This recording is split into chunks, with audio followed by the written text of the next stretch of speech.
खाऊन खाऊन बोर झाला आहात तर आज आपण बनवूया मस्त अशी चटपटीत कारल्याची भाजी। तुम्ही म्हणाल कारल्याची भाजी कशी चटपटीत, तर काही खास टिप्स सोबत आपण बनवूया भरल्या कारल्याची भाजी आणि अगदी सोप्या पद्धतीने।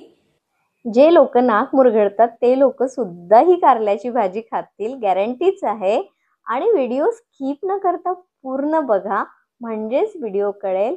तर छान साधी सोपी अशी कारल्याची भरलेल्या कारल्याची भाजी आपण करणार आहोत। मला खूप घाई झाली होती खायची म्हणून मी खात सुद्धा आहे। तर इथे घेतले आहे मस्त मोठ्या साईजचे 4 असे कारले, त्याला स्वच्छ धुवून घेतले आहे। आणि आता याच्या वरचे जे टोकदार भाग असतात, जो टोकदार भाग आहे तो सालनीने काढून घेऊया, म्हणजे जी आपली शिलनी असते त्याने आपण मस्त काढून घेऊया। काढल्यानंतर एक एक करून 4 कारल्यांचे काढून घेऊया। हे बघा मस्त असं काढून घेतलं। त्यानंतर साईडचा भाग सुद्धा कट करून घेऊया। 4 कारल्यांचे साईडचे भाग आपण कट करून घेतले।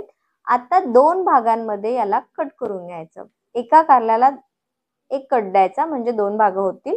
आता काय करायचं, ज्याने मी साल काढला आहे तीच घ्यायचं, त्याचा टोकदार भाग घेतला की या कारल्यामध्ये घुसवायचा आणि घुसल्यानंतर यामधल्या सर्व बिया काढून घ्यायच्या। जे लोक अगदीच पहिल्यांदा जरी यांनी काढणार तरी परफेक्टच निघणार, पण यांनी काढा। जर तुम्ही चाकूनी वगैरे काढलं ना तर कुठेतरी फाटल्या जाईल कारलं। तर हे बघा मी फास्ट फॉरवर्ड करते, सर्व कारल्यामधल्या काढून घेतले आहे। आणि आता काय करूया, एक चाळणी घेऊ आणि चाळणीमध्ये ना मस्त कारले घालून घेतले। घातल्यानंतर आता काय करू, यामध्ये मीठ घालूया। मीठ मी 1 चम्मच घातला आहे पूर्ण। तर मस्त असं चोळून घेऊया, म्हणजे आतमधून सुद्धा चोळायचं आणि बाहेरून सुद्धा चोळायचं।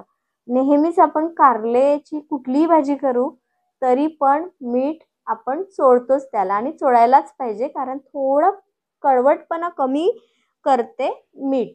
आणि नंतर काय करायचं, याला वाफवायला ठेवायचं।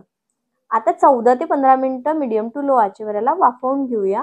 आता मस्त मीडियम साईजचे मी कांदे घेतले 2। जे लोक कांदे खात नाहीत, म्हणजे ज्यांना कांदा जमत नाही ते लोक कांद्याला स्किप कराल, तरीही भाजीची टेस्ट काहीही चेंज होत नाही। पण आता मीडियम साईजचे कांदे घेतल्यानंतर अगदी बारीक बारीक असा कांदा कट करून घ्यायचा, बारीक कट करून घ्यायचा। हीच एक मेहनत करायची की कांदा हा फक्त बारीक कट करायचा। कांदा बारीक कट करण्याचं कारण काय आहे, जेव्हा आपण हा कांदा शिजवू ना तो लवकर शिजल्या सुद्धा जाईल आणि मसाल्यामध्ये मिक्स सुद्धा होईल आणि आपल्याला टेस्ट सुद्धा छान येईल। तर सर्व कांदा चिरून झालेला आहे, जवळपास पूर्ण कांदा चिरलेला आहे। आता काय करू, गॅस ऑन करू आणि इथे कढई ठेवूया। आता मसाल्याची सुरुवात करूया। तर इथे मी घेतलंय सरसोचं तेल, म्हणजेच मस्टर्ड ऑइल घेतलेलं आहे। यामध्ये थोडे शेंगदाणे घेतले आणि मस्त असे भाजून घेत आहे। तडतड तडतड उडेपर्यंत मस्त भाजून घ्या। हे बघा मस्त शेंगदाणे भाजले गेलेले आहे। आणि आता काय करूया, शेंगदाण्याला ना बाजूला काढून घेऊया। इथे शेंगदाण्याला बाजूला काढायचं, नंतर यामध्ये खोबरा कीस घातला। आता खोबरा कीस ऐवजी तुम्ही ओलं नारळ असेल त्याचा कीस सुद्धा घातला तरी चालेल, त्याला थोडा वेळ लागेल। माझ्याकडे नव्हता म्हणून मी वाळला कीस घेतलेला आहे। आता पुन्हा मी त्याला पुसून घेतलं आणि थोडं तेल घातलं आणि तेल घातल्यानंतर आता बाकीचा मसाला रेडी करूया। इथे मी 2 चम्मच धने घेतले, साबुत धने आहेत। 1 चम्मच जिरा घेतलेला आहे आणि 2 चम्मच बडीशेप, म्हणजे आमच्या भाषेत सोप घेतलेली आहे। आम्ही विदर्भातले लोक बडीशेपला सोप म्हणतो, सोप। तर मी इथे सोप घेतलेली आहे आणि मस्त मीडियम टू लो आचेवर सगळं भाजून घेणार आहे। बघा भाजून घेतलं, मस्त मस्त भाजल्यानंतर आता काय करू, सर्व यामध्ये टाकूया आणि पुन्हा याला मस्त भाजून घ्यायचं। भाजून घेतल्यानंतर खरपूस खरपूस भाजल्यानंतर काय होते, त्याचा कलर मस्त चेंज झाला। खूप कमी तेल लागते याला, खूपच कमी लागते।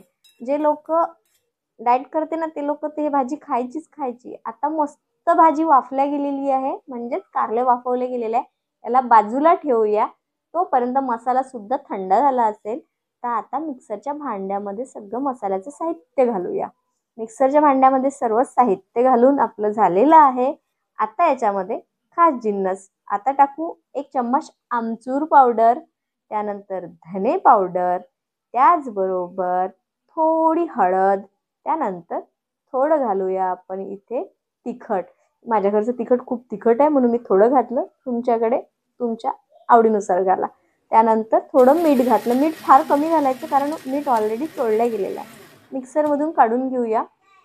एकदम दरदरं काढायचं. दरदरं म्हणजे माहीत आहे ना, एकदम ओबडधोबडवालं काढायचं. पल्स मोडवर काढून घेतलं तरी चालेल. हे बघा मस्त झालाय ना मसाला. हेच कारल्याची खास गोष्ट आहे. सगळ्या खास गोष्टी आपल्या झालेल्या आहेत. आणि आता शिजलेल्या कारल्यामध्ये आपण मस्त मसाला भरून घेऊया. पहा, तेलाचा वापर मी मसाल्यामध्ये सुद्धा नाही केला. आता तेल किंवा पाणी हे काहीही न घालता मस्त मसाला इथे दाबून दाबून भरायचा. कारल्याच्या भाजीमध्ये भरलेल्या कारल्याच्या भाजीमध्ये मसाला छान दाबून दाबून भरायचा. दाबून दाबून भरल्यामुळे फुटणार नाही. पहिल्यांदा जो भाजी करणार त्याची भाजी सुद्धा तितकीच परफेक्ट होणार. फक्त आमचूर पावडरचं प्रमाण आणि थोडं गुळाचं प्रमाण हे तुमच्यावर आहे. तुम्हाला गोड हवी असेल तर थोडा गुळ जास्त टाकायचा आणि आंबट हवी असेल तर थोडा आमचूर पावडर जास्त टाकायचं. आमचूर पावडर टाकण्याचं आणि सौंफ टाकण्याचं कारण हेच आहे की ही लोणच्यासारखी भाजी लागेल. आता तेल तापलं होतं छान आणि त्यामध्ये जिरं टाकलं आणि आता कांदा घातला. मी पूर्ण भाजीमध्ये ना सरसोच्या तेलाचा वापर केला. जर तुमच्याकडे सरसोचं तेल नसेल तर आपलं साधं तेल वापरायचं. टेस्टमध्ये काहीही फरक नाही, पण माझ्याकडे होतं म्हणून मी वापरलं. आणि मस्त सरसोच्या तेलाचं कारण काय टाकण्याचं, त्याचा मस्त धुवा निघतो आणि धुवेदार भाजी मला आवडते म्हणून. आता इथे आलं लसणाची पेस्ट सुद्धा घातली आणि आलं लसणाची पेस्ट घातल्यानंतर मस्त असं परतून घेतलं. त्याचा कच्चेपणा गेला पाहिजे इतपतच परतून घ्यायचं. आणि मस्त परतल्यानंतर पहा गोल्डन कलरचा कांद्याचा रंग, त्यात आलं लसणाची पेस्ट झालेली आहे. थोडं मी आता इथे हळदी पावडर टाकलं, थोडा गरम मसाला टाकला आणि आता टाकली कोथिंबीर. आमच्याकडे कोथिंबीरला काय म्हणते माहित आहे? सांबार. तर आम्ही सांबार सुद्धा टाकला. आणि आपल्याकडे जो मसाला होता मी तो काढून ठेवला होता तो सुद्धा घातला. त्यानंतर इथे थोडा गूळ घातला. गूळ मी खूप कमी घातला आहे, गूळचं पावडर आहे. तुम्हाला जास्त हवा असेल तर जास्त घाला. आता एक एक करून सर्व कारले आपण इथे घालून घेऊया. गॅसची फ्लेम मीडियम टू लो आचेवर ठेवलेली आहे. कशासाठी? तर कारले परफेक्ट शिजले गेले पाहिजे. कारले तर शिजले पण त्याचा मसाला परफेक्ट शिजला गेला पाहिजे.